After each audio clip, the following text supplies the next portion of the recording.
Benjamin Stora, bonjour. Je vais commencer par une petite anecdote qui m'est revenue en préparant cet entretien. C'était il y a quelques années déjà. Vous m'aviez dit lors d'un entretien pour Libération que en 1974, alors que vous étiez étudiant à Nanterre, vous cherchiez un sujet de thèse et vous aviez envisagé de faire une thèse sur le Vietnam, sur la révolution vietnamienne.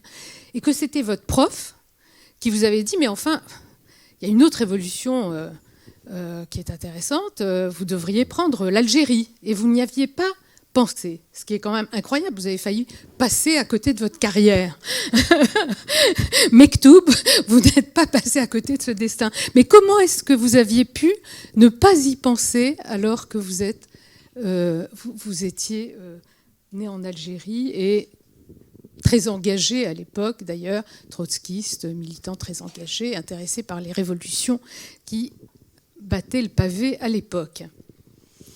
Avant d'abord de répondre à cette question extrêmement pertinente et une anecdote très précise qui remonte à presque 45 ou 50 ans, je voudrais remercier le MAJ d'abord de cette invitation.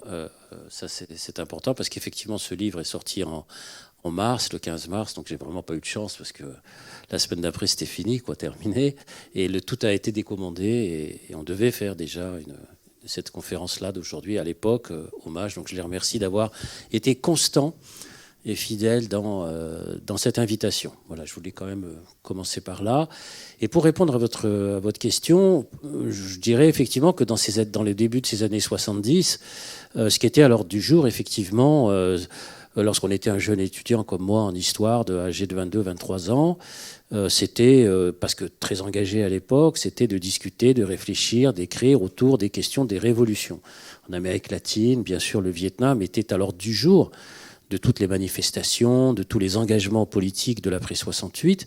Et je cherchais effectivement un sujet qui pouvait tourner autour de mes engagements de l'époque et qui était effectivement le Vietnam. Ça m'intéressait, bien entendu. Et c'est René Raymond qui était professeur en histoire à Nanterre à l'époque, mais qui m'a dit, mais enfin, Stora, vous qui manifestez du matin jusqu'au soir dans cette université de Nanterre, puisqu'on avait déjà occupé son bureau plusieurs fois à Nanterre, lui, il nous invitait tout le temps à prendre un jus d'orange et de s'asseoir. Il nous disait non, nous on restait debout pour le cahier de revendications. Donc il disait, mais enfin, Stora, vous qui êtes pour la révolution, il y a quand même une révolution qui a eu lieu, c'est l'Algérie. Et je lui ai dit, mais c'est vrai ça, c'est pas faux cette histoire. Et j'avais absolument pas pensé à cette histoire de l'Algérie. Dans le fond, j'étais au diapason de ce qui se disait, de ce qui se faisait dans la société française et dans la jeunesse de l'époque. C'est-à-dire que l'Algérie, dans les années 70, en France, et dans la jeunesse en particulier, c'était une histoire très lointaine. C'était une histoire achevée, c'était une histoire finie. Il y avait eu l'indépendance des années 60, 62, etc. Mais 68 était passé par là et avait recouvert complètement cette histoire d'Algérie qui semblait une histoire de beaufs, d'anciens combattants, de pieds noirs exilés qui étaient dans leur coin, qui se répétaient leurs souvenirs, etc. Et pour la jeunesse de l'époque, de manière assez résolue, la question, c'était, disons, les révolutions à venir, et non pas celles qui étaient déjà passées, dont on pensait que c'était fini, qu'il n'y avait plus grand-chose à dire de l'Algérie. Et donc, c'est pour ça que j'avais oublié l'Algérie. Dans le fond, j'avais oublié l'Algérie un peu comme tous les Français de l'époque, qui avaient, disons, eu cette sorte d'impossible oubli. On y reviendra, bien entendu. C'est-à-dire d'oublier cette histoire, cette tragédie, etc. Et ce n'est que bien plus tard, lorsque j'ai fait un autre ouvrage qui s'appelle La gangrène et l'oubli, qui est paru en 1991, c'est-à-dire 25 ans plus tard, qu'en m'interrogeant sur cet oubli, je me suis rendu compte, disons, d'une chose qui était très simple, c'est qu'à l'époque, pour pouvoir vivre, exister, produire, etc., bien, il fallait oublier l'Algérie. Et donc mes parents eux-mêmes avaient, disons, cette tendance-là, parce que l'exil de l'après 62, ça a été terrible. Et ma mère, enfin je le raconte dans mes ouvrages, était devenue ouvrière d'usine à Peugeot en 64. Mon père était employé aux écritures, etc. Et donc pour eux, c'était aussi L'Algérie, il fallait l'oublier quelque part. C'est-à-dire qu'il n'y avait pas, cette espèce d'obstination. Elle existait à travers les photos du pont de Constantine, etc. Mais il n'y avait pas cette espèce d'obsession qui pouvait se transmettre, surtout qu'à l'époque, les jeunes générations voulaient absolument rompre avec le passé. Du passé, faisons table rase. Donc il fallait rompre avec toute cette histoire, d'où l'oubli de l'Algérie. Et j'ai réfléchi et j'ai accepté. Vous aviez participé de ce déni voilà. Et j'ai participé de mémoire. Déni, absolument. Voilà. Oui. Tout à fait. Bon. Mais vous êtes rattrapé, vous êtes rattrapé finalement, parce que quand même, ça fait à peu près 40 ans que vous arpentez l'histoire de l'Algérie et surtout de la guerre d'Algérie. Vous avez publié guère qu'une trentaine ou plus d'ouvrages sur la question algérienne ou sur ce couple infernal France-Algérie, comme on veut. Et vous êtes devenu l'historien de référence dans le domaine. C'est une banalité que de le dire. Mais alors, ce qui est également amusant, c'est que vous êtes devenu également, à l'occasion de la publication de cet ouvrage, une mémoire algérienne. Alors, une mémoire, le titre est un peu surprenant, curieux, parce que pour un historien, être une mémoire, c'est pas tout à fait la même chose, histoire et mémoire. Et puis algérienne, vous êtes français, mais alors est-ce que vous assumez cette qualité maintenant, Benjamin Stora, une mémoire algérienne? Bah oui, pourquoi pas. Pourquoi pas, bien sûr, parce que avant de passer, disons, à ce stade d'une interrogation mémorielle sur mon travail, j'ai eu quand même un parcours, tout ce qu'il y a de plus académique, c'est-à-dire travailler sur les archives à l'époque, puisqu'effectivement, répondant à l'injonction de René Raymond, je me suis mis à travailler sur l'Algérie.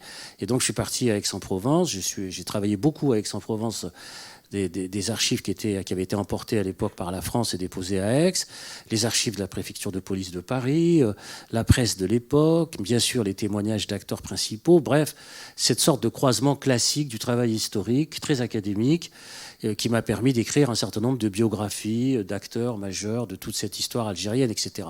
Mais il m'a semblé, à un moment donné, au tournant des années 90-2000, que produire un récit classique, scientifique, sur l'Algérie en particulier, ne suffisait pas à apaiser, disons, les saignements de mémoire. Pourquoi ? Parce qu'à chaque fois que je rencontrais quelqu'un qui appartenait à différents groupes porteurs de cette mémoire particulière, que ce soit les Européens, les Pieds Noirs, les Harkis, les immigrés, bien sûr les Algériens, tous disaient, sans arrêt, sans cesse, on ne parle pas de nous. Personne ne travaille sur nous, nous sommes des abandonnés de l'histoire, nous sommes des trahis de l'histoire, etc., etc. Et moi, je leur disais, mais enfin, il y a énormément d'ouvrages qui sont parus, il y a énormément, disons, de thèses qui sont soutenues. Et je croyais naïvement qu'en produisant du savoir académique, au fur et à mesure des années qui passent, je pensais que ça suffirait, disons, à combler, à soigner, à guérir, disons, ces mémoires qui n'en finissaient pas de saigner. C'est ce que je pensais. Et bien, arrivé à un certain stade de mon travail d'historien, je me suis aperçu qu'il y avait autre chose. Il y avait en fait des traces, des survivances, des choses qui existaient, disons, dans la société française et dans la société algérienne, qui ne pouvaient pas se combler par uniquement le savoir scientifique et académique. Il fallait réfléchir sur les problèmes de transmission échouée de cette mémoire particulière et de cette histoire incroyable, de cette histoire algérienne et des incroyable. Récits qui en sont faits, des récits subjectifs, en fait. Ben oui, il fallait rentrer dans les récits subjectifs, dans les témoignages d'acteurs, dans les autobiographies. Disons que le vécu comptait énormément pour fabriquer, disons, une sorte de récit historique. En d'autres termes, le récit historique classique venait se fracasser sans arrêt, tout le temps, sur les témoignages vécus. C'est-à-dire, j'ai vécu ça, donc ça ne s'est pas passé comme ça. Et puis des témoignages vécus appartenant à des groupes particuliers, cloisonnés, qui n'entendaient pas la mémoire des autres. C'est-à-dire que les Harkis n'entendaient pas naturellement les Algériens, qui n'entendaient pas les Harkis, qui n'entendaient pas les Pieds Noirs, qui n'entendaient pas les soldats, qui n'entendaient pas les officiers. Bref, personne ne s'entendait véritablement. Tout le monde vivait à l'intérieur, disons, de son propre espace particulier. On voyait d'ailleurs ça, par exemple, dans les films qui sortaient de fiction sur la guerre d'Algérie. Les Pieds Noirs allaient voir le coup de Sirocco, les soldats l'honneur d'un capitaine. Enfin, je pourrais comme ça multiplier les titres de films de fiction, où chaque groupe avait à chaque fois, disons, son répertoire classique d'analyse, sans essayer de traverser le miroir, c'est-à-dire de comprendre quelles avaient été les motivations des uns par rapport aux autres. Et tout le travail, dans le fond, qui a été le mien à partir de ce moment-là, c'est un travail de circulation. C'est un travail de circulation mémorielle pour essayer de comprendre ce qui s'était passé dans des croisements, dans des difficultés de croisement. Et je m'apercevais, dans le fond, que la hiérarchisation qui existait dans le temps ancien de l'Algérie française, dans le fond, se perpétuait à travers des mémoires cloisonnées. C'est-à-dire que tout le monde voulait avoir raison dans le passé, quoi. Sans avoir compris tout ce qui s'était passé dans le passé lui-même, d'ailleurs. Mais ce cloisonnement, cette hiérarchisation mémorielle, dans le fond, elle se perpétuait. Donc vous avez, d'une certaine façon, donné une place aux individus et aux mémoires individuelles, enfin aux mémoires de groupe, mais qui reposent sur des mémoires individuelles. Et vous-même, dans votre travail, vous êtes placé, d'une certaine façon, vous avez placé votre expérience au cœur de votre façon de travailler. Si je prends par exemple cet ouvrage, donc, qui est un volume qui est une republication de 6 essais que vous avez écrits. C'est un volume essentiellement d'ordre autobiographique, puisque 4 des essais, l'un c'est sur votre enfance, les clés retrouvées, l'autre votre parcours militant, la dernière génération d'octobre, les guerres sans fin, c'est votre parcours d'historien, et enfin les 3 exils que l'on connaît bien ici sans doute, c'est l'histoire des Juifs d'Algérie, et vous commencez par votre histoire. Donc vous vous êtes placé, vous vous placez en tant qu'historien, travaillant sur l'Algérie, vous vous affichez comme juif d'Algérie, ayant eu une expérience de l'Algérie. C'est un peu périlleux comme démarche pour un historien. Ah oui, tout à fait, c'est tout à fait périlleux parce que le travail historique doit s'abstraire précisément de l'assignation à résidence identitaire permanent qu'on fait. C'est-à-dire tu dis cela parce que tu appartiens à telle communauté par rapport à telle autre. Bon. Et c'est ce que j'ai essayé de faire d'ailleurs pendant 30 ans de savoir académique. Parce que les ouvrages dont vous parlez, oui, sont des années 2000, ce sont les plus récents. Oui. Ce sont les plus récents. Mais malgré cela, dans les 2 ouvrages qui ne sont pas cités, ce sont des ouvrages à caractère purement historique. Oui. Hein. L'ouvrage sur François Mitterrand et la guerre d'Algérie, qui est un peu, disons, osons le mot, un peu réquisitoire sur la politique de Mitterrand en 1957 en particulier. Et puis, une biographie très classique sur De Gaulle. Pourquoi a-t-il, eu la politique qu'il a eue, qu'on connaît, etc., etc. Donc, il y a quand même 2 ouvrages tout à fait traditionnels, disons, sur le côté français, en fait, de la guerre d'Algérie. Et en fait, il faudrait dire, dans le fond, que ces 6 ouvrages-là sont à la fois du côté français, mais en évoquant les Juifs d'Algérie, ils sont aussi et appartenant au monde indigène. C'est-à-dire de ce monde intermédiaire entre les Français et les indigènes musulmans, qui étaient les Juifs d'Algérie. C'est-à-dire qu'il y a, bien sûr, une part autobiographique, mais il y a une part de poursuite de mon travail. Parce que le travail initial qui a été le mien, disons-le tout de suite, ça a été de travailler effectivement au point de départ sur les Algériens, c'est-à-dire par une biographie de Messali. Et ensuite sur Ferhat Abbas, qui est aussi un autre grand leader algérien de cette époque-là. Et dans le fond, en allant vers les Juifs d'Algérie, quelque part, je me suis aussi intéressé à la fracturation du monde indigène. C'est-à-dire que ces Juifs d'Algérie ne venaient pas de l'univers classique des Européens, mais ils venaient d'un monde qui lui-même était un monde indigène fracturé. Donc il y avait une suite, quelque part, une suite naturellement inconsciente, non visible, mais qui était une suite de travail sur un monde qui échappait, disons, au monde de l'assimilation radicale. Parce que les Juifs d'Algérie, effectivement, oscillaient sans cesse entre cette assimilation politique, la citoyenneté, la nationalité, mais le refus de l'acculturation et la perte, disons, des points de repère religieux. Ça, c'est ma mémoire personnelle, bien sûr, qui joue. Et là, je réponds à votre question. C'est-à-dire qu'en travaillant beaucoup sur cette fracturation du monde indigène, inévitablement, par rapport à d'autres historiens qui travaillent sur l'Algérie, il y en a beaucoup qui travaillent sur l'Algérie, dans le fond, ce qui me distinguait d'eux, c'est que je parlais à partir, disons, d'un univers que j'avais vécu, qui était celui, disons, d'un monde indigène fracturé, qui hésitait, qui oscillait entre l'assimilation et le refus d'acculturation. Et c'est ça, disons, qui m'intéressait, moi, dans l'histoire singulière de l'Algérie. Cette espèce de balancement, d'oscillation, d'hésitation, et qui m'a amené quand même, avec la biographie de De Gaulle et de Mitterrand, à m'intéresser aux acteurs français, franco-français quand même, de cette histoire, pour essayer de comprendre tout ça. Donc il y a à la fois une suite historique et un besoin, disons, d'aller sur une histoire personnelle, subjective, pour comprendre, disons, cette histoire qui ne pouvait pas se saisir exclusivement par les archives, exclusivement par, disons, le savoir académique, mais aussi par le vécu. C'est-à-dire, il faut oser le mot, qui n'est plus du tout à la mode aujourd'hui, que j'ai vécu, qui est un vécu communautarisé. Le vécu d'un enfant de Constantine. Juste peut-être on peut faire une petite parenthèse là. Effectivement, vous posez de façon très publique comme un juif d'Algérie, mais quel juif d'Algérie êtes-vous ? Ben voilà, justement, c'est tout. J'ai essayé, j'ai commencé à répondre, mais comme il faut aller vite, parce que c'est... c'est-à-dire un juif d'Algérie qui est très particulier parce que l'histoire de l'Algérie, là on rentre maintenant dans des considérations très historiques, très classiques, les juifs d'Algérie ne sont pas homogènes, je veux dire, entre les juifs d'Alger, d'Oran, de Constantine, du Mzab, du désert, etc. Enfin bref, les juifs de Constantine, précisément, étaient à la fois extrêmement urbains, c'est-à-dire appartenant à une grande histoire d'une cité antique tout à fait ancestrale, la ville de Cirta, la ville de Constantine, donc, qui est une très très vieille histoire qui démarre pratiquement à Massinissa, à Jugurtha. Quand on va à Constantine aujourd'hui, j'y suis allé il y a 2 ans, j'ai été voir par exemple le tombeau de Massinissa. Je veux dire, après, c'est extraordinaire quand même. Hein. Bon, je ferme cette parenthèse. Donc on a par conséquent à la fois cette appartenance à une histoire extraordinairement ancienne et en même temps une histoire qui est celle, disons, de l'entrée dans la cité française et de la revendication d'entrée dans la cité française, tout en préservant jalousement les rites, les traditions, l'appartenance religieuse, bref, l'appartenance à l'Orient.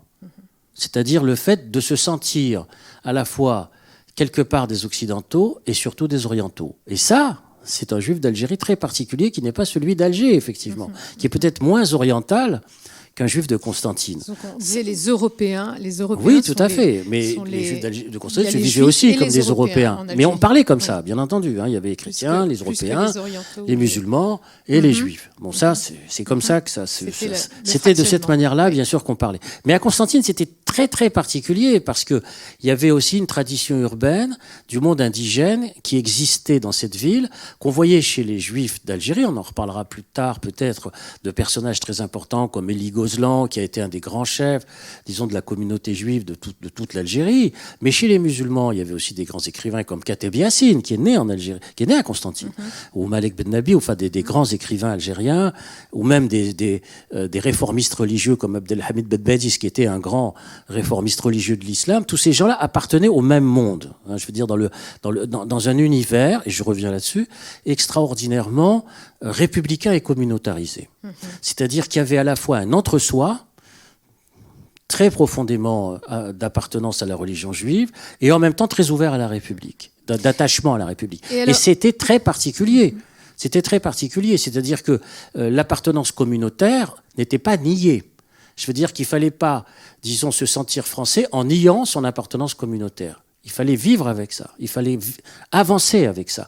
Hein, c'était très très particulier. Il n'y avait pas le rejet des origines. Donc quand vous me posez la question quel juif d'Algérie, c'est celui qui s'ouvre vers la diversité, vers l'autre, comprendre ce qui se passe, etc., tout en préservant et tout en sachant d'où il vient et de la tradition qui est la sienne, c'est-à-dire d'un juif d'Algérie et de Constantine. C'est ce qui vous a amené, d'une certaine façon, à rompre avec l'extrême gauche assez raide dans laquelle vous étiez encarté, c'est-à-dire l'OCI et de Lambert, et qui, avec laquelle vous étiez engagé aussi, comprenant la révolution algérienne, l'indépendance algérienne, comme à travers un filtre marxiste de lutte des classes, etc. Il y a un moment où vous avez basculé. Oui, parce que effectivement, l'entrée en politique, bon, comme j'avais 17 ans, 68, l'entrée c'est la révolution, la rupture, bon, évidemment la transgression, le début des années 70, enfin tout ça, je l'ai raconté dans mon livre La dernière génération d'octobre. Dans le fond, c'est pas extraordinaire, je suis au diapason d'une génération, hein, c'est pas quelque chose de fantastique. Hein.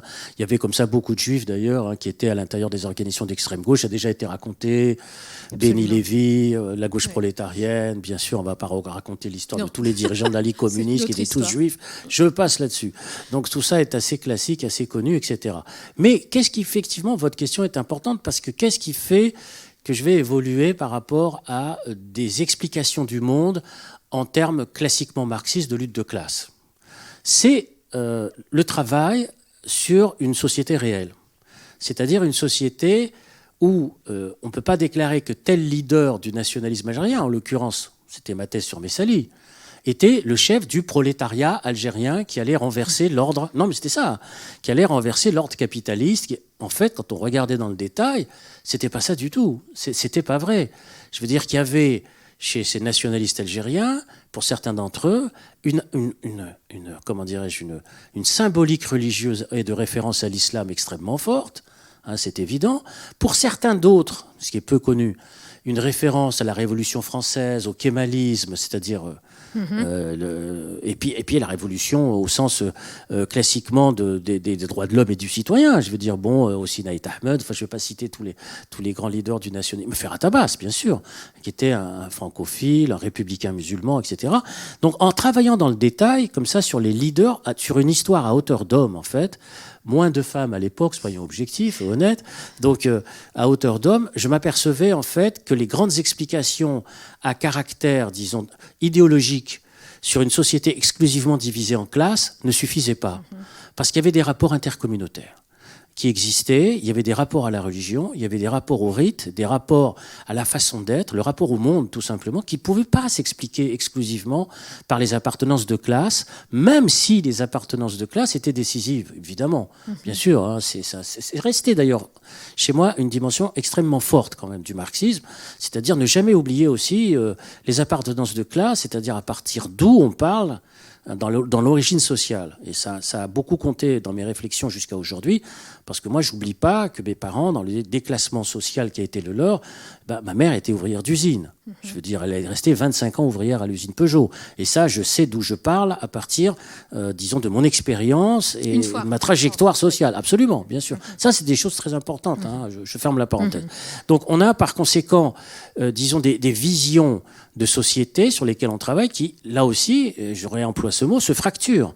C'est-à-dire qu'on se dit, dans le fond, en travaillant sur les archives, en rencontrant des acteurs, ma rencontre avec la fille de Messali Hadj a été décisive dans les années 75-78, parce qu'elle me racontait la vie de son père, qui avait été un opposant du FLN, qui était pour la démocratie, qui était un ami d'Albert Camus. Et j'avais une vision de l'Algérie qui ne correspondait absolument pas à cette réalité-là. C'est-à-dire qu'il y avait eu effectivement une espèce de conflit absolument terrible à l'intérieur du nationalisme algérien, et qui s'était malheureusement terminé par un affrontement sanglant entre le FLN et le MNA. Et ma thèse a porté là-dessus. C'est-à-dire que je ne pouvais pas avoir une vision, dans le fond, qu'avait la gauche de l'époque, qui était celle, grosso modo pour aller vite, d'une sorte de libération nationale portée par le FLN socialiste, qui allait créer la République algérienne démocratique et populaire. C'était pas ça du tout. Donc j'étais obligé de me différencier de cette vision-là. Vous êtes rentré par l'opposition au FLN. Oui, c'est-à-dire que c'est l'opposition au système du parti unique, et qui a été mis en place effectivement pendant et après la guerre d'Algérie, qui m'a effectivement permis d'entrer dans cette société algérienne par l'intermédiaire d'un personnage comme Messali et de Ferhat Abbas, qui n'étaient pas, disons, des personnages qui récusaient la notion de démocratie, qui étaient mariés avec des Françaises d'ailleurs, tous les deux, hein, ça il faut le savoir quand même, Messali et Ferhat Abbas, hein, enfin surtout Ferhat Abbas, sa femme, etc., qui habitait à Nice, enfin bref, parce que j'ai rencontré tous ces acteurs dans les années 70-80, j'ai beaucoup discuté avec eux. Et la rencontre avec la fille de Messali ou avec la femme de Ferhat Abbas, la rencontre avec aussi Naït Ahmed, qui était dirigeant kabyle, berbère, Mohamed Arbi, bien sûr, qui a été un dirigeant algérien du FLN, de la Fédération de France, mais qui portait à l'époque un discours très critique, avec, c'était le premier d'ailleurs, à ouvrir une brèche dans un discours unanimiste. Et donc tout ça m'a, disons, appris à me défier des récits officiels, c'est-à-dire des récits tout près. Est-ce que c'est cette voie d'entrée, finalement, qui vous a également amené, mais alors tardivement quand même, à écrire à vous pencher sur l'histoire des Juifs d'Algérie? Parce que finalement, ce livre, Les Trois Exils, arrive assez tard. Votre premier, c'est en 82. Les Trois Exils, c'est en 2006. Quelque chose vous a retenu? Non, enfin si, la vie fait que je ne vais pas raconter ma vie, mais enfin bon, j'ai eu des moments difficiles dans ma vie personnelle. Enfin bon, le décès de ma fille, enfin la maladie, etc., qui m'a retardé, qui m'a, disons, empêché aussi de poursuivre des investigations, des explorations à caractère académique, puis ensuite les menaces de mort que j'ai reçues. J'étais obligé de quitter la France en 1995. J'ai pas du tout médiatisé tous ces aspects-là. À l'époque, dès qu'un type recevait une petite lettre, il y avait automatiquement Paris Match et faisait la une. Non, moi je suis parti vivre à l'étranger pendant 6 ans, parce que j'étais menacé de mort par un groupe islamiste qui a commis d'ailleurs des attentats en 95. Donc c'était quand même du lourd. Hein. Donc je ne pouvais pas médiatiser tout ça quand même. Hein. Et ça me faisait bien rigoler quand je me faisais attaquer en disant c'est un agent du FIS, du FLN, des Algériens, alors que j'étais moi-même obligé de quitter la France et de me taire. Hein, je veux dire, parce que je ne pouvais pas, disons, expliquer toutes ces choses-là, parce que c'était mettre en péril ma vie, celle de ma famille. Donc c'était quand même, comment dirais-je, là, il y avait une sorte de croisement entre le travail académique et ma vie personnelle. Et là, il y a une réflexion quand même qu'on est obligé d'avoir. C'est pas n'importe quoi. Et c'est en vivant donc au Maroc, en fait, parce que j'ai vécu 4 ans à ce moment-là au Maroc, au Vietnam d'abord, au Maroc ensuite. Vous êtes allé finalement au Vietnam? Oui, je suis revenu au Vietnam, absolument. À Hanoï, j'ai vécu à Hanoï, absolument. C'est là où j'ai été, entre guillemets, exfiltré, donc pour vivre là-bas, au Vietnam, très loin donc de l'Algérie. Enfin, apparemment loin, mais en fait, pas du tout. Parce que je revenais, en fait, en Indochine. Post-colonial. Je revenais au post-colonial, tout à fait, absolument. Et c'est au Maroc que j'ai commencé à réfléchir sur l'histoire des Juifs d'Algérie, parce qu'il existait au Maroc une communauté juive qui n'existe plus en Algérie. Alors, elle existait au Maroc. Et donc, les rites, les fêtes, Rosh Hashanah, Kippour, etc., ça existe. J'étais extrêmement surpris de voir ça à Rabat, à Casablanca. C'est-à-dire cette sorte de suite, disons, d'une histoire d'une communauté juive, certes toute petite, mais existante, réelle. Et là, je me suis interrogé sur pourquoi est-ce qu'il y a cette suite d'histoires au Maroc et cette disparition, disons, des Juifs d'Algérie en Algérie. Et là, et quand je suis rentré, disons, du Maroc, j'ai commencé, disons, à travailler à partir de 2003-2004 sur cette histoire des Juifs d'Algérie. Et quand je suis allé dans la ville d'origine de mon père et de mon grand-père, qui est la ville de Kinchla, dans les Aurès, parce qu'ils sont nés là, c'est le berceau de ma famille. Et là, je suis allé au cimetière juif de Kinchla. Je raconte ça dans je ne sais plus quel livre, où je raconte cette émotion qui a été la mienne de voir ce cimetière juif dans cette ville qui était toute petite à l'époque. Et avant de partir, mes parents, enfin mon père était décédé, mais d'autres parents m'avaient dit, mais tu verras, ce cimetière, il est à les périphéries de la ville, c'est un petit cimetière très beau. Mais quand je suis arrivé, le cimetière était au cœur de la ville, parce que la ville avait été multipliée par 10. Et qu'il y avait 100 000 habitants à Kinchla, et il n'y avait plus 5 000 habitants. Et c'est là que je voyais l'Algérie qui avait profondément changé, d'ailleurs. Par parenthèse, c'était un grand pays, il y avait 100 000 habitants dans une ville des Aurès, c'est la capitale des Aurès. Et le cimetière juif, incroyablement, était placé au cœur de la ville. Et là, je me suis dit, quand même, il y a une histoire sur laquelle il faut réfléchir, et encore plus en réflexion, lorsque des gens et les habitants de cette ville, des Aurès, m'ont expliqué en quoi ils voulaient construire une statue. J'ai dit, quelle statue? Ils m'ont dit la statue de la Kahéna, qui existe à Kinchla. J'ai dit, quoi? Une statue de la Kahéna? Ils m'ont dit, oui, c'est la reine des Aurès. Et là, j'ai commencé à me dire, il y a une histoire des tribus juives, des Aurès, parce que c'est ça l'histoire de la Kahéna, et sur laquelle il faut quand même commencer à revenir. Donc à partir de 2004, 2005, 2006, dans une suite d'histoires du monde indigène fracturé, je me suis dit, intéressons-nous aux Juifs d'Algérie. Très bien. Et alors, maintenant, puisque le chapitre Juifs d'Algérie est ouvert, vous qui avez donc ausculté cette mémoire aussi, cette mémoire en France et cette mémoire de l'Algérie, quelle est sa spécificité? Qu'est-ce que c'est que d'être juif d'Algérie, d'après vos recherches, d'être juif d'Algérie en Algérie, d'être juif d'Algérie en France? Dans quelle temporalité? Celle de l'avant-indépendance, celle de l'après? Celle de l'avant-indépendance, bon, elle est un peu dans cet entre-deux dont vous avez parlé tout à l'heure, mais celle de l'après, finalement. Est-ce que c'est un statut d'invisibilité, d'oubli aussi, de négation, Bien sûr qu'il y a tout ça. C'est-à-dire qu'il y a Les Juifs d'Algérie ont été au diapason... Les Juifs d'Algérie sont d'Algérie, ils ne sont pas algériens. Les Juifs marocains sont marocains. Non, ils ne sont pas algériens. On dit Juifs d'Algérie, on ne dit pas... Voilà. C'est très important. Le problème de la nomination, c'est extrêmement important, hein, parce que... Voilà. Je reviendrai peut-être, si j'ai le temps, sur cette question Juifs d'Algérie, Juifs algériens, parce que c'est pas pareil. Parce que bon, alors, le problème, c'est que les Juifs d'Algérie, pendant tout un temps, ont dans le fond adopté ou se sont fondus dans la masse des Européens d'Algérie en situation d'exil. C'est-à-dire dans les années fin des années 60, années 70. Dans le fond, c'est ce que je disais tout à l'heure à propos de ce que je racontais, c'est oublier l'Algérie ou alors vivre aussi dans la nostalgie. C'est-à-dire, bon, la terre perdue, Enrico Macias, bien sûr, était quand même un chanteur très important de cette époque-là. Donc c'est...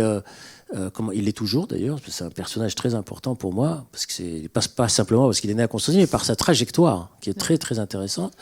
On a effectivement une communauté au diapason, disons, des pieds noirs d'Algérie. Et d'ailleurs, ce qui est curieux, parce que ces pieds noirs étaient plutôt... Ils étaient beaucoup étaient antisémites, bien sûr. C'est ça qui est extraordinaire. D'ailleurs, je reviendrai sur cet aspect-là, parce qu'il y a trop de... Il y a tellement de variations.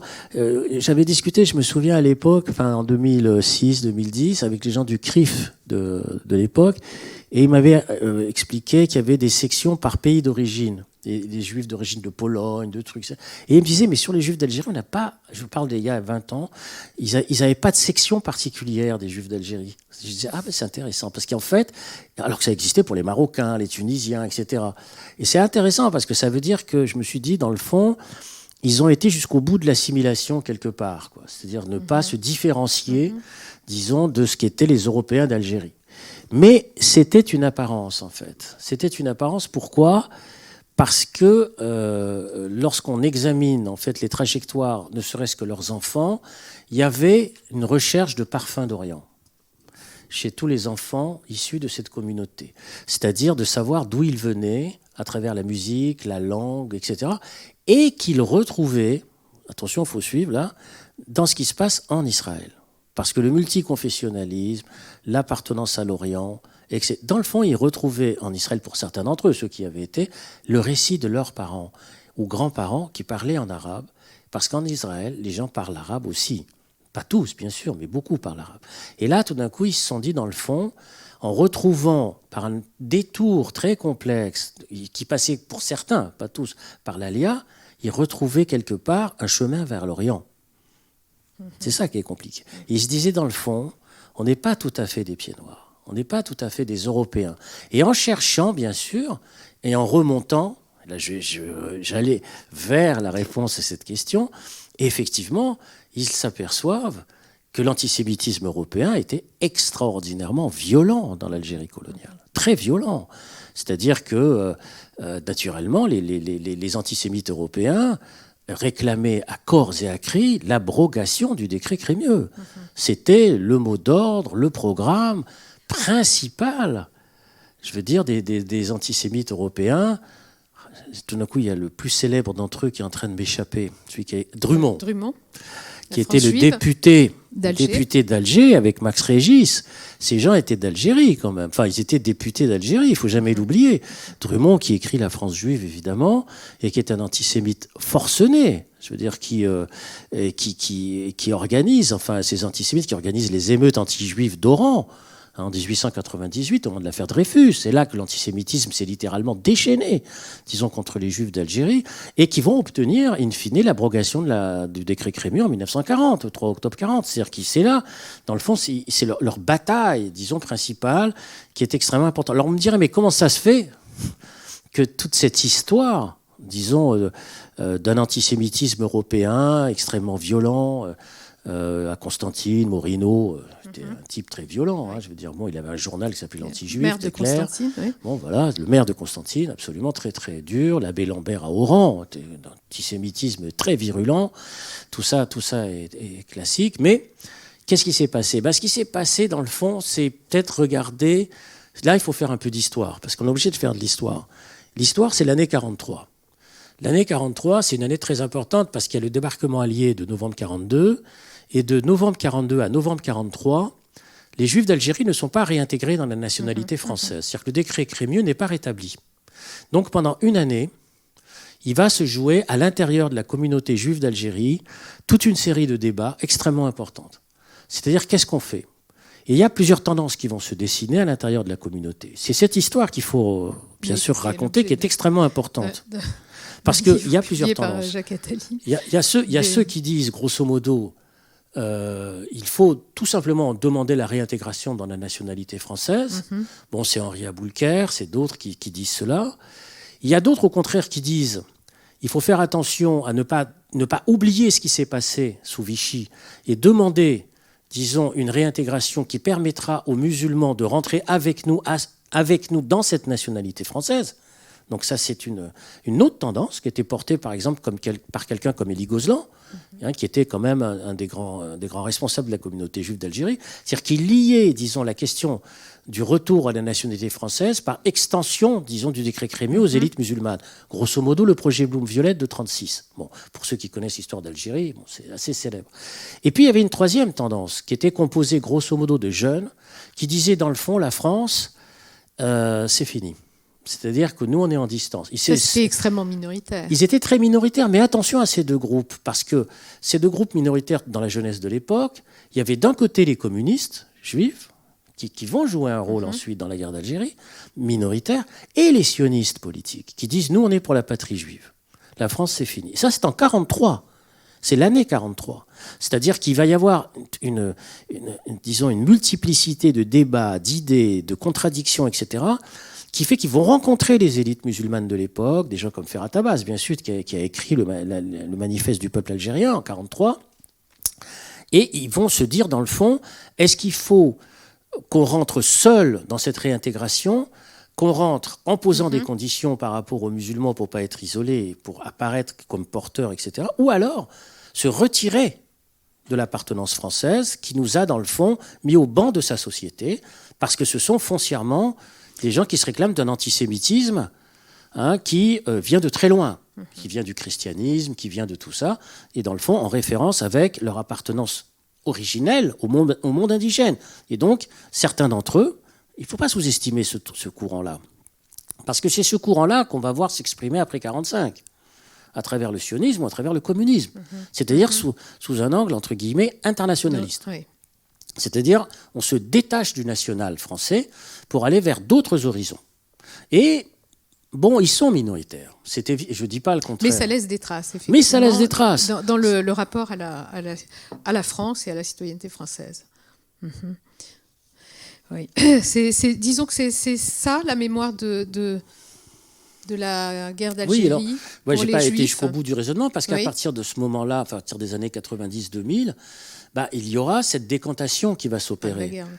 C'est-à-dire qu'il va y avoir effectivement le fait de se détacher d'une appartenance exclusive au monde pied-noir. C'est-à-dire que le monde d'origine pied-noir de 62, etc., dans lequel, dans le fond, les Juifs d'Algérie ne se reconnaissent pas trop pour certains d'entre eux progressivement, parce que pendant la guerre d'Algérie elle-même, jusqu'en 56-57, tout au moins, beaucoup de Juifs d'Algérie se reconnaissent davantage dans une position camusienne, c'est-à-dire d'une Algérie française fraternelle, d'extension de la nationalité à tous, qui est la position de Camus, dans le fond.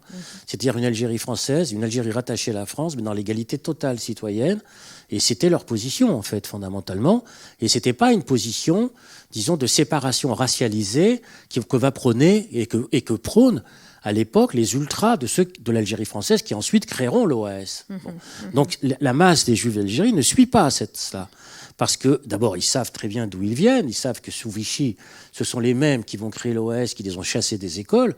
Donc la mémoire, elle est longue quand même. Elles ne peuvent pas s'effacer. Ce n'est pas une mémoire qui peut s'effacer. Il y a une continuité entre la mémoire de la guerre de Vichy, absolument. En Algérie et la masse, et de la tout à fait. guerre Et la masse des Juifs d'Algérie, que ce soit pendant la guerre d'Algérie ou après la guerre d'Algérie, je parle de la masse, je ne parle pas des minorités dont je parlais tout à l'heure, entre communistes et sionistes, même si c'est intéressant à analyser. Ceux-là, ils vont rester fidèles quelque part à la gauche de la SFIO. C'est-à-dire qu'ils vont, disons, voter SFIO toute leur vie, jusqu'à voter Mitterrand, etc. C'est-à-dire que c'est une appartenance, disons, à une histoire qui aurait pu être plurielle. Mais ce n'est pas l'histoire de l'OAS. Ce n'est pas l'histoire d'une Algérie française racialisée, hiérarchisée, coloniale, etc. Ils ne sont pas sur cette, disons, sur cette dimension-là. Je veux dire, je parle, par exemple, des personnages comme Jacques Lazarus, etc. Enfin, il y a toute une catégorie comme ça de personnages d'élite, etc., qui appartenant à la communauté juive, y compris des rabbins, etc., qui ne sont pas sur cette orientation-là. Hein, il faut bien le savoir, parce qu'ils savent qu'ils appartiennent à un autre monde. Alors, ça va s'effacer, bien sûr, dans le durcissement de la guerre d'Algérie, les appartenances à partir de 59-62, les exils, et donc momentanément, il y a effectivement, disons, cette sorte, disons, on se fond, disons, dans un mouvement général d'exil. Mais c'est ce mouvement général, disons, j'allais dire de disparition, Oui. d'une identité particulière, elle disparaît vraiment pas, vraiment. Pourquoi ? Parce que les Juifs d'Algérie, quelque part, en restant fidèles, disons, à la ritualisation religieuse, ne disparaissent pas dans le monde pied-noir. Ils ne sont pas pour l'assimilation radicale. Ils ne sont pas pour la disparition dans la francité radicale. Ils savent d'où ils viennent, où ils sont. Et donc, ils ne disparaîtront pas. Et je dis cela parce que c'est comme ça que ça va réapparaître, disons, dans les années 90-2000. Oui.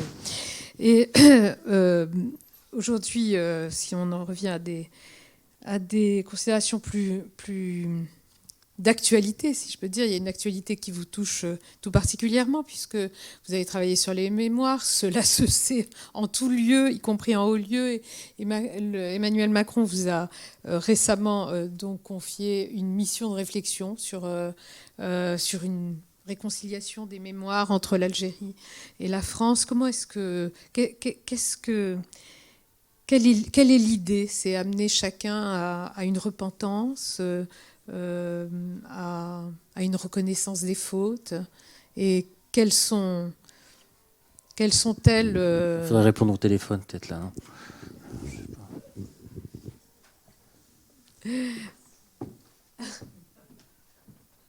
C'est votre téléphone ? Non,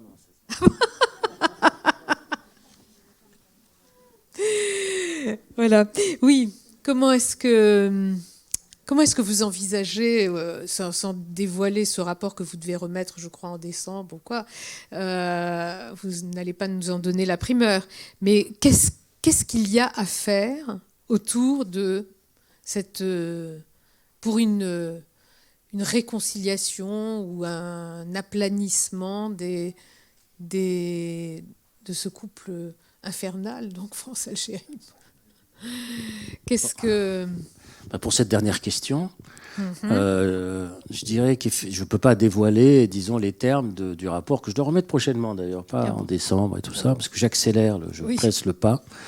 Non, enfin, ce que je dis simplement, ce que je peux vous dire de manière très très générale, c'est je l'ai déjà dit dans mes paroles précédentes, c'est essayer d'abord de décloisonner les mémoires, c'est-à-dire de faire en sorte de connaître les motivations des uns des autres. Parce qu'il y a des imaginaires, en fait, qui se sont créés autour de l'Algérie, qui sont très très différents les uns des autres. L'imaginaire français autour de l'Algérie, quand même, c'est la grandeur de la nation française, l'empire colonial. L'Algérie, c'était le cœur de l'empire colonial. Et donc la grandeur du nationalisme français a été la colonisation et la guerre d'Algérie, l'Algérie tout court. Donc cette perte de l'Algérie française ressentie comme une sorte de blessure du sentiment national. Oui. Donc c'est un imaginaire par conséquent nationaliste très puissant, qui est compliqué, qui est l'imaginaire français. Et de l'autre côté, l'imaginaire algérien qui s'est fabriqué progressivement, je parle d'imaginaire, je ne parle pas forcément de réalité objective, mais d'imaginaire construit, dont s'emparent les sociétés à un moment donné. Eh bien, cet imaginaire, lui aussi, s'est fabriqué progressivement dans un rapport de guerre, d'opposition et de fracture, disons, à la France, c'est-à-dire coloniale. Donc on a par conséquent deux imaginaires qui campent, disons, sur des positions qui sont quand même très éloignées. Donc c'est quand même très difficile. Enfin, je veux dire qu'on a d'un côté, disons, un imaginaire français qui n'assume pas la conquête, en fait, l'origine de la présence française en Algérie, c'est-à-dire, dans le fond, une guerre de conquête qui a duré 50 ans, entre 1830 et 1880. C'est quand même long, cette guerre de conquête. C'est pas 7 ans, c'est 50 ans de guerre. Bon, et d'opposition, de reddition, de massacre, de mort, etc. C'est quand même très long. Et de l'autre côté, disons, on a un imaginaire algérien qui s'est progressivement construit sur ce refus, sur cette dissidence. Et d'un côté comme de l'autre, dans le fond, ce que moi j'essaye de montrer, c'est qu'il y a eu quand même un monde du contact. C'est-à-dire qu'il y a eu formation de deux imaginaires et de deux nationalismes opposés, mais que malgré la fabrication de ces nationalismes très radicaux, quelque part, l'un et l'autre, eh bien, il y a toujours eu dans l'Algérie, dans l'histoire de l'Algérie coloniale, des gens qui se sont battus, j'en ai parlé tout à l'heure, enfin, des gens qui se sont battus pour l'égalité, pour la République, pour le métissage, pour la circulation. Alors bon, il y a des personnages dans la communauté juive, mais pas seulement, y compris chez les Européens. Bon, l'exemple le plus célèbre étant à la fin, c'est naturellement Albert Camus, mais il y a Jean Amrouche. Enfin, je ne vais pas citer tous les grands écrivains algériens qui ont joué un très grand rôle dans toute cette histoire, bien sûr.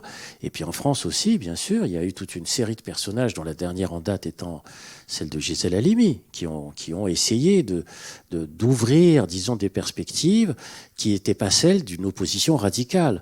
Donc, dans le fond, on aurait peut-être intérêt, c'est une idée, dans le fond, de mettre en valeur, de mettre en scène, disons, peut-être ces figures, disons, du contact, du mélange, ces figures, disons, qui ont essayé de faire, de dresser, de construire des passerelles, disons, entre ces univers qui progressivement se sont séparés de manière radicale, y compris jusqu'à nos jours, y compris jusqu'à aujourd'hui. Est-ce qu'il y a une place particulière, justement, pour des personnalités juives dans cette...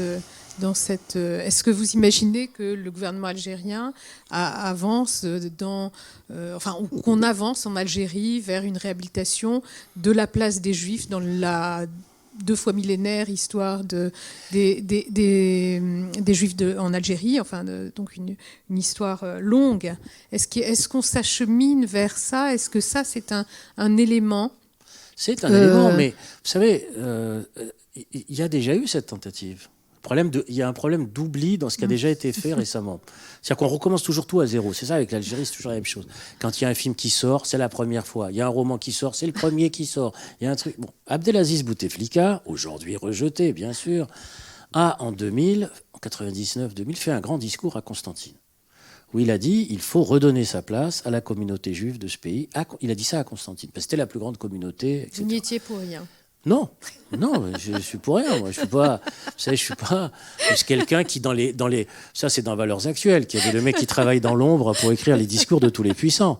Non, non, malheureusement, non, je ne suis pas dans l'ombre de tous les puissants, qui d'ailleurs ensuite se tombent, chutent. Non, mais je veux dire qu'à la limite, ce discours de 99-2000, enfin, c'est un discours important. Alors ensuite, ça a échoué parce qu'il avait invité, je vous le rappelle, parce que ça a été oublié aujourd'hui. C'est à cette occasion-là qu'il a invité Enrico Macias à venir en Algérie. Bon. Et donc, il devait venir. Les préparatifs étaient avancés, d'ailleurs. Et puis, ça a échoué parce qu'il y a tout un courant à l'intérieur de l'appareil d'État en Algérie, islamo-conservateur, qui a refusé cela, etc. Et donc, ça a été malheureusement une tentative qui a avorté dans les années 2003-2004, précisément, d'ailleurs, au moment où je commençais à travailler sur cette histoire des Juifs d'Algérie. Et à cette époque-là, d'ailleurs, il y avait beaucoup des étudiants algériens qui ont commencé à travailler pour faire des thèses sur les Juifs d'Algérie. C'était quand même très novateur. Et il y avait aussi des historiens algériens qui ont commencé à produire des récits, des livres sur les musiques des Juifs d'Algérie. C'était Renette Loranès, Lili Bonich d'Alger, Raymond, bien sûr, etc. C'est-à-dire que toute cette...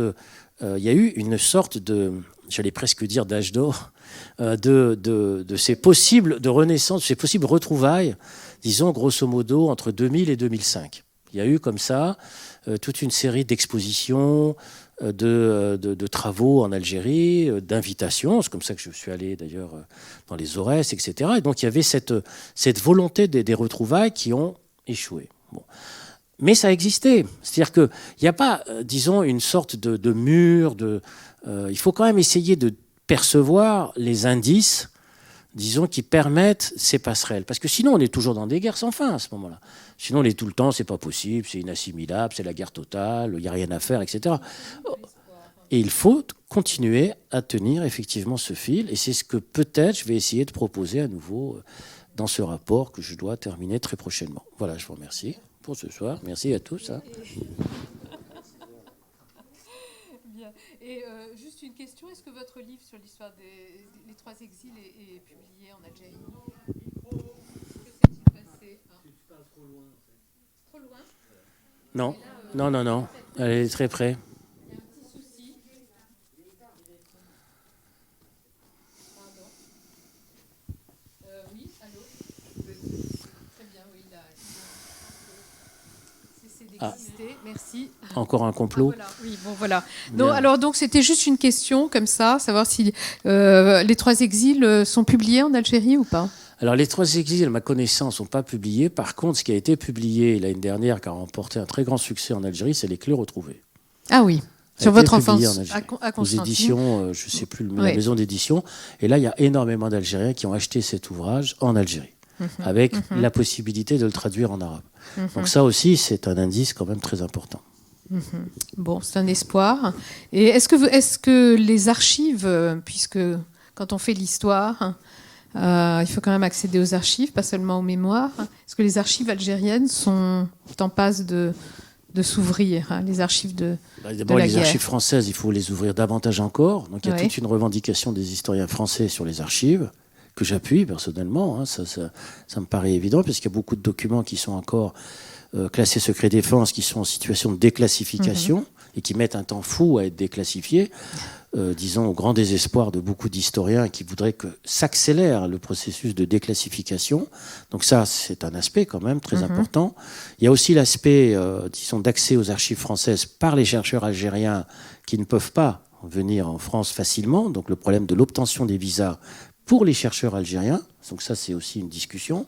Et puis enfin, il y a la discussion, mais là on entre déjà dans les détails, disons, de ça. C'est pour ça que je pense que je ne peux pas en dire plus, mais il y a effectivement une demande de revendication qui vient des 2 côtés, des historiens français et des historiens algériens, sur l'ouverture des archives algériennes laissées par la France en Algérie, qui sont en nombre relativement important.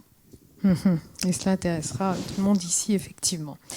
Bien, j'ai une dernière question sur la mémoire des Juifs d'Algérie. Et après ça, je crois que nous passerons la parole au public. Il y a sans doute des questions. Je me demandais si, dans cet exil dont nous parlions, donc évidemment, de cet exil des Juifs d'Algérie en 62, si la mémoire de cet exil n'est pas complexifiée et disons, par le fait qu'il se mélange, il s'associe aux autres exils des Juifs du monde arabe. C'est-à-dire qu'il y a une sorte de mémoire commune, de fusion de ces mémoires, peut-être de confusion, car parfois les circonstances ont été un peu différentes, mais une fusion des mémoires qui complexifie un petit peu les relations entre les mondes juifs et les mondes arabes. Il y a un point commun entre toutes ces mémoires juives venant d'Égypte, du Maroc, de Tunisie ou d'Algérie, c'est bien sûr le départ, c'est l'arrachement, l'exil. Donc il y a un point commun, disons, à ce niveau-là. Mais il y a une singularité algérienne. C'est-à-dire que les Juifs d'Algérie, et non pas algériens, pour en revenir à la discussion, ne se sont pas fondus dans le nationalisme algérien. C'est-à-dire qu'ils sont restés quelque part, dans leur immense majorité, fidèles au nationalisme français. Donc ça, il faut quand même le savoir. Et donc ça crée, disons, une singularité par rapport aux autres exils juifs d'Égypte, par exemple. Je vous dis ça parce que, par exemple, en Égypte, il y a des Juifs qui ont participé au mouvement nationaliste égyptien, au Parti communiste égyptien. Il y a des Juifs en Tunisie qui ont participé au nationalisme tunisien, Destour, Néo-Destour. Je peux, comme ça, le Maroc aussi, etc. Pas en Algérie. C'est-à-dire qu'il y a un problème, disons, d'exemplarité et de rupture avec le monde indigène d'origine en Algérie qui est beaucoup plus fort. Je veux dire, c'est une sorte d'Occident en Orient, l'Algérie, quelque part. Mais attention, parce que cette singularité algérienne que je viens de décrire pour le monde juif, elle a aussi traversé le monde indigène musulman algérien. C'est-à-dire qu'il y a eu aussi une formation, parce que bon, je sais qu'on est ici dans un lieu où on doit parler que des juifs, donc on parle que des juifs, bon d'accord. Non, pas du tout. Mais quand même, parlons aussi, disons, d'autres univers, et cette espèce d'assimilationnisme culturel très puissant voulu par la France, a permis bien sûr le dégagement d'une élite républicaine musulmane, mais aussi une fracturation de cet univers, une séparation de cet univers, de ce monde du contact fracturé. Donc c'est quelque chose qui est exemplaire dans l'histoire de la colonisation française. On n'a pas d'équivalent. Je veux dire, au Sénégal, en Indochine, au Maroc, il n'y a pas d'équivalent à ce niveau-là, d'une sorte de rupture voulue, volontaire, avec des histoires d'origine. C'est-à-dire de cette espèce de rupture de la transmission, cette rupture d'une généalogie historique puissante dans l'histoire de l'Algérie, qui n'a pas d'équivalent et qui se réfracte dans une seule question que vous allez vite comprendre, c'est la question de la langue. C'est-à-dire que si vous allez, et si vous regardez les diasporas juives d'Égypte, du Liban, du Yémen, du Maroc, l'appartenance, disons, se matérialise à l'Orient avec la langue arabe. Ce qui n'est pas le cas des Juifs d'Algérie, à l'exception des Juifs de Constantine, qui sont encore très particuliers, etc. Enfin bref, ou du Mzab. C'est encore très particulier, etc. Mais l'immense, disons, majorité de ces Juifs d'Algérie, dans le phénomène d'assimilation voulu par la France, c'est séparé de la langue. Ça a été très bien expliqué par des gens comme Derrida, je veux dire, qui a travaillé dans le fond presque toute sa vie. C'est-à-dire sur cette question de la langue et du rapport très distant avec la langue et de la reconstruction dans la déconstruction de la langue, c'est exactement la question algérienne qui est posée là-dedans. Et moi, ce qui m'avait frappé, peut-être qu'on terminera là-dessus, que j'avais été frappé en regardant une série israélienne que vous connaissez peut-être, qui s'appelle Fauda. J'ai été très frappé, quand j'ai vu cette série, incroyable, à la façon dont tous ces Israéliens qui arrivaient du Yémen, etc., parlaient l'arabe. Et ils parlaient un arabe parfait. Donc je me suis dit quand même, là, il y a une grande singularité algérienne par rapport à cet univers. Mais là, ça c'est encore plus compliqué en regardant cette série, parce que le personnage principal de la série, qui s'appelle Doron, et bien j'ai été regarder sa vie, et bien il vient d'Algérie. Et je me suis dit, là, merde alors, ça se complexifie encore plus. Là, alors là, il va falloir que je travaille encore davantage, j'ai encore quelques perspectives de travaux supplémentaires. Je suis juif, mon nom ne fait aucun doute, et donc à Alger, tout le monde sait très bien mon origine et ma confession. Les menaces, si ce n'est pas trahir un secret, que vous aviez reçues dans les années 95, étaient-elles adressées aux penseurs juifs ou à l'intellectuel pied noir? Ça, c'est la première chose, parce que de mon côté, mes visites répétées et fréquentes me font penser que le vrai problème, pour l'instant encore, de l'Algérie, aujourd'hui en 2019 en tout cas, la dernière visite était à la fin de l'année dernière, c'était davantage la relation avec la grande sœur ou la mère, entre Français et Algériens, davantage que la relation entre musulmans et juifs, où pour ma part, je ne sais pas combien de visites j'ai pu faire depuis 40 ans là-bas, je n'ai jamais ressenti l'ombre d'un problème en tant que juif. Donc, c'est pour ça que vous me posez cette question. Écoutez, moi aussi, je vais très souvent en Algérie. Si vous allez très souvent en Algérie, vous savez quelle est l'importance de mon nom dans la société algérienne d'aujourd'hui. Vous le savez. Et que beaucoup de mes livres sont en vente en Algérie. Pour une raison qui est très simple, c'est qu'il y a tellement peu d'intellectuels français qui défendent, entre guillemets, disons, l'histoire de l'Algérie, qu'il y en a peut-être très peu en France. Qui ont une vision d'Algérie qui est très caricaturale. C'est tous des sauvages, les généraux, la dictature, il n'y a pas de société civile, j'en passe et des meilleurs.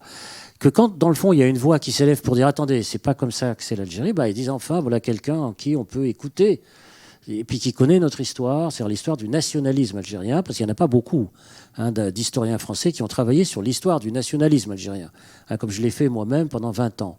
Donc ça sert quand même, disons, à la circulation, à pouvoir parler de l'intérieur dans cette société. Quand j'ai fait un dictionnaire biographique des militants algériens, c'était 600 biographies de militants nationalistes que j'ai publiées en 1985 et qui a ensuite circulé dans toute l'Algérie, évidemment, parce que ça a été important, parce que beaucoup de ces militants algériens étaient mis au secret de l'histoire officielle. Ils n'existaient pas. Donc moi, j'étais effectivement, comme on le disait tout à l'heure, dans une perspective d'éclairage par l'histoire critique de l'histoire réelle du nationalisme algérien, ce qui m'avait valu effectivement d'être ensuite reconnu lorsque le parti unique s'est effondré, lorsqu'il y a eu tout ça, etc., d'être invité, mes livres sont rentrés, etc., parce qu'il y avait une certaine constance dans mes travaux, j'allais presque dire, entre guillemets, à cette sorte de fidélité à cette histoire particulière algérienne. Mais ça n'empêche pas qu'en 1995, les menaces de mort qui ont existé portaient effectivement sur le fait que j'étais juif. C'est-à-dire qu'il y a un antisémitisme, enfin un antijudaïsme plutôt, pour être encore plus précis, qui existe dans certains secteurs de la société algérienne qui sont réels, qu'on ne peut pas nier. Je veux dire, c'est une réalité. Bon, ça ne signifie absolument pas qu'en Algérie, il n'y a pas, et ça c'est peu connu en France, qu'il n'y ait pas cette sorte de nostalgie du départ des Juifs. C'est très fort en Algérie. C'est-à-dire qu'il y a beaucoup de quartiers, beaucoup de villes, dans des villes comme Tlemcen, Constantine, enfin je ne vais pas tous les citer, où ils viennent, ils visitent, là habitait un tel, là était tel juif, etc. Il y a une espèce de regret, de nostalgie qui est très forte dans la société algérienne. Vous le savez, si vous y avez été, ça c'est très connu. Mais ça n'empêche pas que certains secteurs, disons, de cette société sont portés aussi par un anti-judaïsme traditionnel à base coranique et religieuse, notamment porté par les mouvements islamistes actuels. Il faut dire toute la... Vous savez, dans les histoires, il faut dire toutes les histoires, parce que si vous omettez une partie de l'histoire, il faut faire attention. Et cette espèce de... disons, d'anti-judaïsme traditionnel, pourrait-on dire, et plus à caractère, disons, religieux, disons, d'opposition religieuse, qu'à caractère exclusivement, j'allais presque dire, politique. C'est un vieux fond. Je vous renvoie pour ça à des livres, par exemple, un livre intéressant, important d'un historien algérien qui s'appelle Mohamed Harbi, qui a écrit un livre, une autobiographie qui s'appelle Une vie debout, où il raconte dans les années 20, 30, 40, le rapport qu'avait son père et lui-même avec la communauté juive dans des villes comme Philippeville, Skikda, de l'époque. Et c'est très intéressant. C'est-à-dire ce mélange à la fois d'univers commun et de séparation radicale, de préjugés, de fantasmes, d'opposition et de vivre ensemble. C'est-à-dire que c'est très compliqué. Vous savez, cette espèce de cousinage où les uns sont devenus français et les autres pas, ça crée effectivement des situations à la fois d'une hybridation incroyable et aussi d'une opposition. Donc, le personnage qui est le mien dans un pays comme l'Algérie d'aujourd'hui, il fait à la fois l'objet, disons, de quelqu'un qu'on reconnaît, disons, pour la qualité de ses travaux, et de méfiance. C'est-à-dire que, mais il n'y a pas beaucoup, disons, de personnages comme moi sur 40 ans de travail qui ont eu cette obstination et cette persévérance, malgré les difficultés, malgré la décennie sanglante, où moi j'ai continué à aller en Algérie. Il n'y avait plus d'intellectuels qui allaient, pour des tas de raisons, et qui allaient dès les années 80, les années 90, les années 2000, les années 2010, j'ai jamais cessé d'y aller. Quand on m'invitait, j'y allais. Alors que vous y avez énormément de gens qui disaient non, c'est les sauvages, c'est très dangereux, je n'y vais pas. Vous savez qu'il y avait beaucoup d'intellectuels algériens qui partaient. Il y avait aussi beaucoup, bien sûr. Il y avait aussi des problèmes de visa pour ceux qui voulaient aller en Algérie. Oui. Je pense aux journalistes français qui ne pouvaient pas. Je pense aux journalistes de Libération. Oui, notamment. Certains, et c'est bon. Enfin bref. Donc on a par conséquent, il faut dire toutes ces histoires-là. C'est-à-dire qu'on a eu aussi un problème de méconnaissance de l'Algérie par la France, parce qu'il y a eu des séquences, parce qu'il faut séquencer comme ça l'histoire, où il y a eu par exemple, grosso modo, entre 62 et 88, pour aller vite, on a en France oublié l'Algérie parce qu'il fallait vivre et que il n'y avait plus cet intérêt avec l'Algérie, c'était terminé, etc. Et puis quand ça s'est rouvert à travers la chute du parti unique en octobre 88, la fin du FLN, il y a eu la guerre civile. Et donc, il y a eu 10 ans de guerre civile. Donc, c'était plus possible d'y aller en Algérie. Ça devenait dangereux, effectivement, réellement. Et quand cette guerre civile s'est terminée, que la décennie sanglante s'est terminée, bon, on a eu un régime qui s'est réinstallé, disons, de fermeture, disons, qui a aussi obstrué la possibilité. Vous voyez, c'est-à-dire qu'à chaque... Alors, il fallait tenir le fil. Dans toutes ces difficultés, dans toute cette séquence historique, il fallait continuer à tenir le fil de l'écriture historique et du passage, ce que j'ai essayé de faire à mon niveau, modestement.